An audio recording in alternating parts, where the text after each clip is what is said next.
মধ্যপ্রাচ্যে চলছে যুদ্ধের দামামা। ইরান ইসরায়েলের সংঘর্ষ কি বিশ্বযুদ্ধের রূপ নিতে যাচ্ছে? ইরান কি পারবে এ যুদ্ধে বিজয় হতে?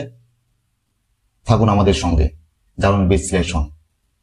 গত কয়েক সপ্তাহ ধরে মধ্যপ্রাচ্যের পরিস্থিতি ভয়াবহ রূপ নিয়েছে। ইরান ইসরায়েলের মধ্যে সরাসরি পাল্টাপাল্টি হামলাও চলছে। ড্রোন, ব্যালিস্টিক মিসাইল আর সাইবার হামলায় কাঁপছে গোটা অঞ্চল। বিশ্বজুড়ে প্রশ্ন, কে জিতবে যুদ্ধে? ইরান তার আঞ্চলিক মিত্রদের নিয়ে যেভাবে শক্ত অবস্থান নিয়েছে, তাতে অনেকেই বলছেন যুদ্ধ দীর্ঘ হলে ইসরায়েলের জন্য কঠিন পরিস্থিতি নেমে আসবে।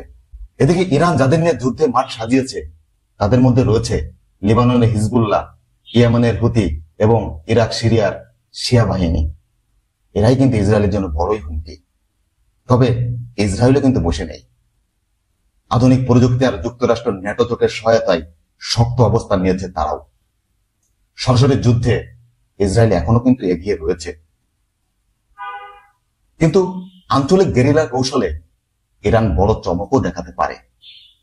বিশ্লেষকদের মতে এই যুদ্ধ দ্রুত শেষ হওয়ার কোনো সম্ভাবনাই নেই, বরং এটি দীর্ঘ হলে ইরানের রাজনৈতিক ও আঞ্চলিক সুবিধা আদায়ের দিকে এগোবে।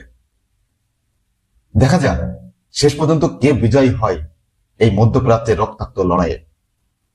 আপনাদের কি মনে হয়, ইরান কি পারবে এ যুদ্ধে বিজয় হতে? তাহলে কমেন্টে জানিয়ে দিন। এমন আরো আপডেট পেতে আপনারা আমাদের সঙ্গেই থাকুন এবং আমাদের চ্যানেলটাকে সাবস্ক্রাইব করুন, ভিডিওটি শেয়ার করে দিন এবং বেল আইকনটি অন করে রাখুন। দেখা হবে পরবর্তী রিপোর্টে। ধন্যবাদ।